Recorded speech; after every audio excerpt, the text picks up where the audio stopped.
You're in the middle of the investigation. Tammy's exhumed December 11th, I believe. Alex dies December 12th. Do you remember where you were when you found out he died? Yeah, I was actually in my bedroom talking to Agent Ricky Wright, and we were trying to coordinate doing knock and talks throughout the complex for all the residents that lived in the apartments. And I received a call from Detective Pillar with Gilbert, and he said, "You're never going to believe where I'm at."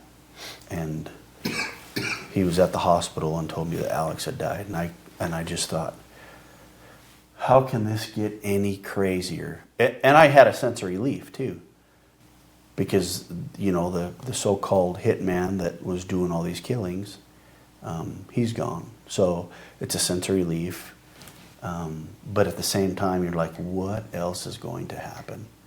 This was all in a span of a couple weeks. Mm-hmm. We're finding these things out, from the kids missing to the zombies to Tammy being exhumed.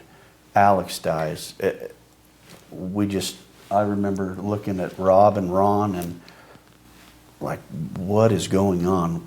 It was crazy. Well, I remember exactly where I was standing. I was right outside the door to my office, and it's funny, I remember where I was standing. I don't remember who told me that Alex died. It was probably you.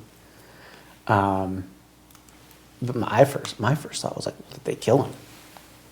That was just the first. I just remember the first thought that came to my head. But yeah, and like he said, there's just all this information. It was like drinking from a water hose.